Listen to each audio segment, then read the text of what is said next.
We've talked about the most powerful superhero kids, both Avengers and not, but what about the children you didn't know about, or that you may have heard of once and then never again? Because sometimes those are the most interesting, or in the case of a couple of these, the most conflicting from both a moral and just pain standpoint. Like, how could some of these people even work together? That's what we're exploring today. Let's do it. And at 10, Wolverine Elektra. On Earth 982, Rena was the new girl at high school, where some of the more popular girls tried to make her life miserable, stating that she was the daughter of an immigrant and an unemployed biker. However, when her father Logan ended up picking her up from school on his bike, opinions changed about her, especially when they learned that her mother Elektra was a wealthy martial arts expert. Yeah, it's kind of funny how those things will just change like that. However, life at high school wasn't just about dealing with the in-crowd. As Wild Thing, Rena had to save a classmate from a high-speed kidnapper, defeat a computerized assassin, stop a demonic invader, and even fight one of her teachers when he was turned into a Prime Sentinel. But then again, that's just high school. Another Sky High reference for those of you keeping track. Rena first appeared in J2 number 5 in 1998 and was created by Ron Lim and Tom DeFalco, even if technically she was created by Logan and Elektra. And at 9, Clint, Barton, and She-Hulk. On Earth 9811, Clint Barton Jr. was the son of two Avengers, Clint Barton aka Hawkeye and Jennifer Walters aka the She-Hulk, from an alternate reality where the heroes and villains assembled by the Beyonders to fight in a conflict known as the Secret Wars never left Battleworld, the patchwork planet created by the Beyonder for them to fight on. After the heroes and villains called a truce, many of them settled down to raise families in a portion of the city of Denver that formed part of the planet. When their children were in their late teens though, the son of Dr. Doom and Enchantress, Vincent, assembled a team of the other villains' children and battled the children of the heroes, including Mustang, until their parents intervened. Kinda like when a couple groups of kids get into a fight on a playground until their parents drag them home. Man, I love that parallel.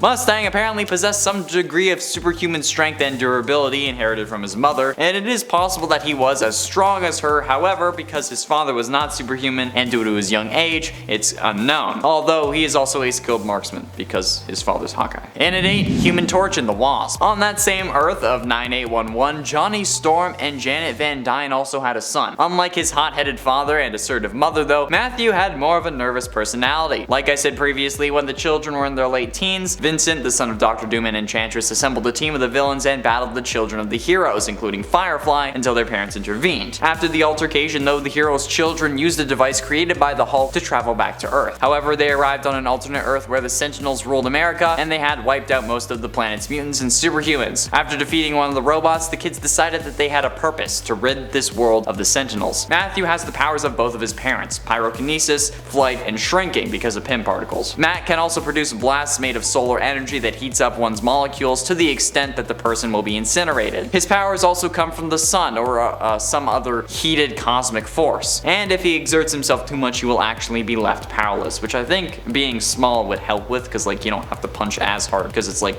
all that force concentrated to one tiny area. And at 7, the Human Torch and Crystal. Unlike Earth 616, Earth 98 does not operate on a sliding time scale, and as such, the passage of time and the details of events have progressed much slower. In this reality, the modern age of heroes, which is identified as the birth of the Fantastic Four, occurred in the year 1961, whereas the Earth 616 universe currently measures the modern age as being in existence for about 14 years. On this world, the Human Torch renewed his romance with Crystal of the Inhumans. They had a child together named Ray. Ray grew up alongside his stepsister Luna, who grew up to be a rebellious teenager named Spike. That's funny, I know one of those. Raymond does not have powers like his father though, instead inheriting his inhuman mother's abilities. But he uses them to have powers like his father, since he manipulates energy and can change his shape. And at 6, Black Cat and Agent Venom. On Earth 982, Felicity Hardy was the daughter of Spider-Man's former girlfriend and crime-fighting partner Felicia Hardy, aka the Black Cat, and his high school rival and later friend Flash Thompson, also known as Agent Venom. Felicia helped train her young daughter in gymnastics and martial arts, but when Felicia left Flash for her lesbian girlfriend, Felicity took it kinda hard, becoming resentful. Knowing that Felicia would be furious if Felicity became a costumed hero like her mother once was, Felicity sought out Spider-Girl, hoping that Spider-Girl would help take her on as a sidekick. Wearing Spider-Girl's costume, Felicity confronted her hero to prove that she would make a great crime fighter, even revealing that she knew Spider-Girl's secret identity as May Parker. Spider-Girl, however, however, refused to take a non-powered teenager into battle, which makes sense. But not dissuaded, Felicity began to look through old news reports involving Spider-Man and came across an article that showed Spider-Man fighting alongside his clone, Scarlet Spider. She quickly created a Scarlet Spider themed costume and once again tried to be a hero without powers. Halfway through into number 5, Franklin Richards and Rachel Summers. David Richards is the son of Franklin Richards and Rachel Summers until his parents were killed and he was taken by Sentinels. However, he had two destinies. He is destined as the most powerful mutant in this reality since, you know, he's the son of literally the most powerful being in all of realities, and either he could be mentored by Sabretooth for life or he could die. The reality hopping teams, the Exiles and Weapon X, arrived on David's world on a mission to liberate him from a Sentinel holding facility. Both teams battled the Sentinels guarding the facility and managed to find David. He was being held along with other mutant children. Not wanting to leave the fate of these children in the hands of the Sentinels, Blink decided to teleport the other children out as well. After that, Sabretooth and Blink received another mission from the Talus, which was unpleasant for them because it was to kill David in order to safeguard the reality. So,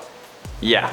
Should go read that. And at 4, Nightcrawler and the Scarlet Witch. The daughter of Nightcrawler and Scarlet Witch of Earth 2182, Nocturne, inherited her father's blue fur, three-toed hands and feet, a tail, yellow eyes, and pointed ears. But as a third-generation mutant, however, Nocturne also developed her own abilities. Talia grew up with the X-Men, who at this time consisted of their team leader Wolverine, who would not engage in active combat as he was mortally injured, field leader Nightcrawler, Shadowcat, who was later in a chrono displacement accident and was replaced with her younger self just as she joined the X-Men, Thunderbird, Phoenix, the Phoenix Force inhabiting the empty body of Colossus, and Armageddon, the son of Apocalypse. More on that later. Nocturne became a full member of the team and was romantically involved with James Proudstar, and for a long time she lived in her father's shadow. And he trained her very hard, often at the expense of her feelings. But having proven her skills and ability against Armageddon, she was able to reconcile somewhat with her father. Getting close to the end, in at number 3, Luke Cage and Jessica Jones. Danielle Cage from Earth 15061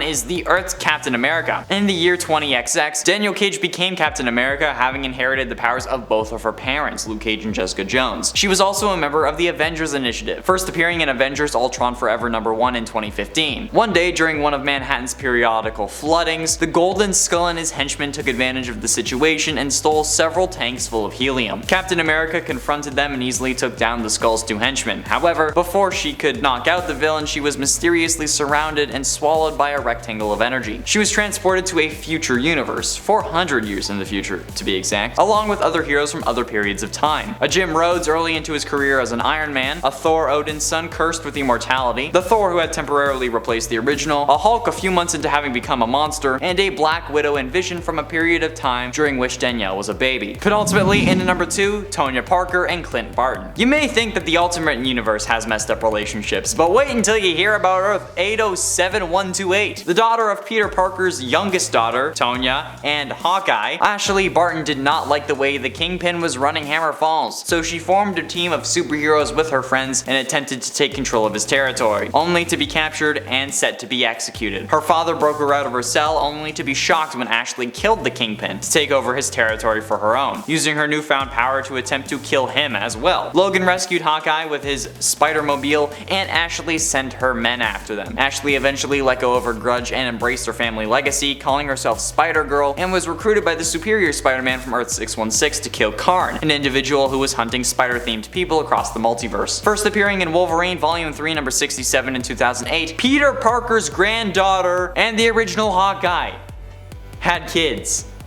Dear God! And finally, in at number 1, Apocalypse and Jean Grey. Yeah, let that one sink in for a minute. Now before you flip out though and wonder how Jean Grey could get it on with Apocalypse, on Earth 2182, Armageddon was artificially created by Apocalypse through the genetic material of himself and Jean Grey to create the ultimate weapon. Ironically, he rejected Apocalypse's methods thanks to the gene half of him overpowering the evil, and instead joined his worst enemies, Professor W's X-Men. He helped the X-Men to destroy his father, and although he had joined the X-Men, he never really felt like he fit in with them, but Nightcrawler assured him that his place was with the X-Men. He even helped the X-Men defeat the Brotherhood of Evil Mutants led by Cyclops. Armageddon first appeared in X-Men Millennial Visions #1 from 2000. That's all the time we have for today's video, guys. Thank you all so much for watching. I have been in Showerman Connor Monroe, and I'll see you in another video.